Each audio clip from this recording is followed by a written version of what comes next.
नमस्कार, मैं रेखा दुग्गल और आप देख रहे हैं जनता विचार। आज हम पहुंचे हैं एक ऐसी झाड़ू सेना जो संगठन है जिसके नाम और जिसके चर्चे आज हर जुबान पर हैं। आखिर हर जुबान पर झाड़ू सेना का नाम क्यों है? आखिर झाड़ू सेना ऐसा क्या काम कर रही है कि जहां देखो वहां झाड़ू सेना के आज चर्चे हैं। झाड़ू सेना के एक ऐसे होनहार योद्धा हमारे साथ मौजूद हैं, मिस्टर जावा जी। आखिर हर जुबान पर जावा जी का नाम क्यों है? जावा जी ऐसा क्या काम कर रहे हैं जो बाकी के संगठन भी जावा जी की तरफ मुड़ते जा रहे हैं? बात कर लेते हैं। सर, सबसे पहले आप अपना परिचय दे दीजिए। मेरा नाम संजीव जावा है, राष्ट्रीय चेयरमैन झाड़ू सेना। सर, झाड़ू सेना आखिर बनाने की जरूरत क्यों पड़ी?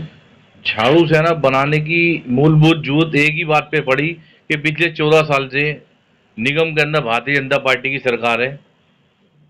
वहां पे शोषण बढ़ता जा रहा है कर्मचारियों के प्रति। आप देख सकते हैं कर्मचारी 14 साल से पक्के नहीं है, कर्मचारियों का एरियल नहीं है, कर्मचारियों की तनख्वाहें नहीं है। जो रिटायरमेंट कर्मचारी है उनको टर्मिनल बेनिफिट भी नहीं है, जबकि अपने लिए सारी मूलभूत सुविधा वो ले रहे हैं। और अब जाते जाते वो एक जुमला डाल के जा रहे हैं कि हम पक्का करेंगे। जो सरकार 14 साल में पक्का नहीं कर सकी, अब वो पक्का क्या करेगी? अभी तक ना तो लिस्टें बनी है जोनों के अंदर, ना ही कोई तैयारी करेगी कि किस सन से उनको माना जाए कर्मचारियों को। सिर्फ जुमलेबाजी पार्टी है और जुमला देके ये अपने 6 महीने काटने के चक्कर में इन्होंने एक जुमला छोड़ दिया कर्मचारियों के बीच में कि हम पक्का करेंगे, जबकि ये कुछ भी नहीं कर रहे। आप देख सकते हैं आज 7 तारीख हो चुकी है और अभी तक कर्मचारी की सैलरियों का पता नहीं है कि सैलरी आएगी या नहीं आएगी। कर्मचारियों को पिछले वर्ष के इन्होंने बोनस और डीए भी रोक रखा है, जबकि केंद्र सरकार में मिल गया, दिल्ली सरकार में मिल गया, लेकिन रोका तो एमसीडी सरकार ने रोक रखा है। तो आप देख सकते हैं इसलिए हमें जरूरत पड़ी, क्योंकि मजदूरों की कोई हिमायती सरकार नहीं लग रही हमें कि कोई हिमायती सरकार है हमारी, ना तो निगम में बैठी हुई, ना केंद्र में, ना दिल्ली में। इसलिए झाड़ू सेना बनाने की जरूरत पड़ी। लेकिन सर, इस तरीके के तो बहुत संगठन, बहुत यूनियन बनी हुई है जो सेम इन्हीं मुद्दों पर काम कर रही है जिन मुद्दों पर आप काम कर रहे हैं। फिर ऐसा का क्या आपको जरूरत पड़ी? क्या वो संगठन सही से काम नहीं कर रहे हैं? नहीं, वो भी अपनी जगह काम कर रहे हैं। अभी आप देख सकते हैं, अभी सारा हमने फेडरेशन मिलके झाड़ू सेना ने उसे समर्थन करा। दिल्ली नगर निगम मजदूर फेडरेशन, जो हमारा भाई रणधीर काकड़ उसका अध्यक्ष है।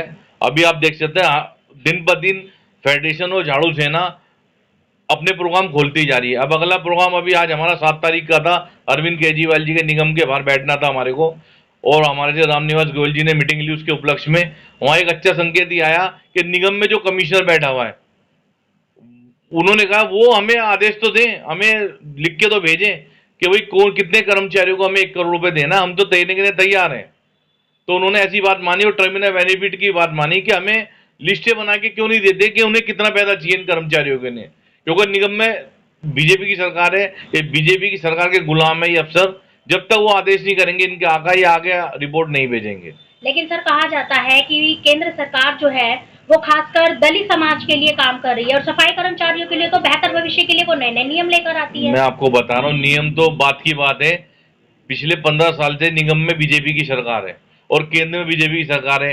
अभी तक इन्होंने इंटरफेयर नहीं करा कि कर्मचारी क्यों हड़ताल पे जाते हैं, क्यों दिल्ली को कूड़ा कूड़ा करते हैं।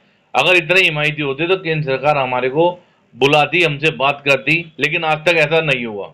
सर, 17 तारीख का ये जो आपका चलो एलजी हाउस, आप प्रदर्शन, धरना, रैली ये जो करने जा रहे हैं, इसका मेन मकसद क्या है? मेन मकसद ये है, आपको पता है कि दिल्ली से सारे अधिकार आम आदमी पार्टी से छीन लिए हैं। हम एक बार लड़ने गए थे, दिल्ली सरकार से चाहते थे कि हमें दिल्ली सरकार हमारा पैसा रोक रही है, लेकिन दिल्ली सरकार के पास कोई अधिकार नहीं छोड़ा, वो सारा एलजी साहब को दे दिया है। तो अब एलजी साहब से गुहार लगाने जाएंगे ना कि एमसीडी में जो भ्रष्टाचार हो रहा है 15 साल से, कर्मचारी को तनख्वाह नहीं हो पा रही है, कर्मचारी पक्का नहीं है, तो एलजी साहब जिम्मेदार है। अब केजरीवाल के थोड़ी लड़ने जाएंगे हम केजरीवाल जी के पास कि केजरीवाल जी जिम्मेदार है। अब तो दिल्ली इन्होंने एलजी के सबूत कर दिए। सर, झाड़ू सेना का मेन मकसद जो सफाई कर्मचारी है उनके उत्थान के लिए, मैं बताना लेकिन लोगों का ये कहना है कि आप राजनीति भी खेल रहे हैं। नहीं, अभी तक तो ऐसा हमने कोई राजनीति नहीं करी, ना ही आप देख सकते हैं कि 7 तारीख का दिन था। आज हमारे जो लोग कहते हैं हम राजनीति कर रहे हैं या हम झाड़ू सेना के संबंधित है, आज हम झाड़ू सेना के खिलाफ ही हमने बैठना था अनशन पे, लेकिन मीटिंग ले ली, या तो मीटिंग ले लेते हैं या भी प्रदर्शन होता, दो ही बातें हो सकती हैं। उन्होंने रामनिवास गोयल जी ने मीटिंग ले ली तो हमने आज के जो अनशन था कैंसिल कर दिया। हम अभी तक तो राजनीति ना कर रहे हैं ना अभी तक की है।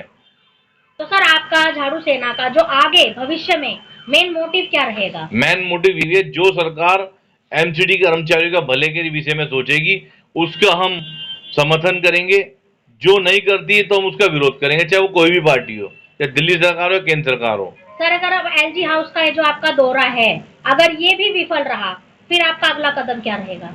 अगला कदम हम बहुत जल्द बता देंगे। फेडरेशन की आज हमारी मीटिंग है कि अगला कदम हमने क्या करना है, वो हम आपसे जब भी बात होगी हम आपको बता देंगे। सर उन सफाई कर्मचारियों के लिए क्या कहना चाहेंगे जिनको 20 से 25 साल हो गए हैं, कच्चे हैं, जो महिलाएं जिनके पति ऑन ड्यूटी उनकी मृत्यु हो चुकी है लेकिन वो अपने पति की ड्यूटी के लिए आज भी धक्के खा रही हैं, उनके लिए क्या कहना चाहेंगे? जिनके पिता की मृत्यु हो चुकी है लेकिन घर में खाने को रोटी तक नहीं है, वो बच्चे अपने पापा के अधिकार के लिए धक्के खा रहे हैं। मैं उनसे सभी से निवेदन करना चाहूंगा कि मेरी सहानुभूति है हमारी झाड़ू सेना की और हमारा जो दिल्ली नगर निगम फेडरेशन है उसकी सहानुभूति है। आपकी लड़ाई लड़ने की नहीं हम एलजी हाउस जाने हैं। जो कोविड के कर्मचारी एक्सपायर होंगे वो भी मांग हमने रखी हुई है, जो रिटायरमेंट हो गए उनकी मांग हमने रखी हुई है। बस भरोसा करें झाड़ू सेना और दिल्ली नगर निगम फेडरेशन पे, और इस दिन आए जरूर, क्योंकि लोग क्या करते हैं सभी बातें अपना दुख घर पे बैठ के जाया कर देते हैं, लेकिन जब रोडों पे बात आती है ना तो यूनियन और नेता बाहर आते हैं, कर्मचारी बाहर नहीं आता हमारा। हम कर्मचारियों से कहना चाहेंगे आपको भी अधिकार है, जो पक्का कर्मचारी नहीं हो रहा उनका भी फर्ज बनता है कि वो भी आए, लेकिन वो नहीं आते। वो उस दिन ऐसे गुलाम बन जाते हैं दरोगा इंस्पेक्टर के, ये गुलाम के जब तक इंस्पेक्टर साहब नहीं कहेंगे हम आएंगे नहीं, और जो जिनको कहते हैं वो आते नहीं है, धरने तक पहुंचते नहीं, रस्तों में से ही अपने चले जाते हैं। निवेदन ये है कि सभी को आना पड़ेगा, कोई नेताओं की नहीं है ये लड़ाई, कोई पर्सनल व्यक्तिगत फेडरेशन की लड़ाई नहीं है, झाड़ू सेना की लड़ाई नहीं है, ये कर्मचारियों की लड़ाई। कर्मचारियों को भी आना पड़ेगा। जिस तरीके से आप हुजूम बना के आप पहुंच जाते थे तो आपकी हर एक मांग एक दिन में पूरी हो जाती थी, लेकिन आज अफसरों को पता है ये कर्मचारी तो आएगा नहीं, आएंगे बेचारे नेता आएंगे लड़के झगड़ के चले जाएंगे और हमने जो करना वो करेगा, इसलिए कर्मचारियों को भी आना पड़ेगा। बहुत बहुत शुक्रिया सर। सुना आपने किस तरीके से जावा जी ने कहा कि झाड़ू सेना बनाने की जरूरत क्यों पड़ी, सफाई कर्मचारियों के हक अधिकार की आवाज उठाने की जरूरत क्यों पड़ी। साथ ही उन्होंने सभी सफाई कर्मचारियों से ये भी अपील की कि घरों में ना बैठे, क्योंकि ये झाड़ू सेना की लड़ाई नहीं है, ये सिर्फ हमारी लड़ाई नहीं है, ये आपके लिए लड़ाई लड़ी जा रही है। और जब तक आप इस लड़ाई का एक हिस्सा नहीं बनेंगे तब तक आप अपने अधिकार के लिए, अपने हक के लिए इसी तरह से शोषित होते रहेंगे, जूझते रहेंगे, परेशान होते रहेंगे। कैमरामैन अमित सैनी के साथ मैं रेखा दुग्गल, जनता विचार, दिल्ली, करोल बाग जोन।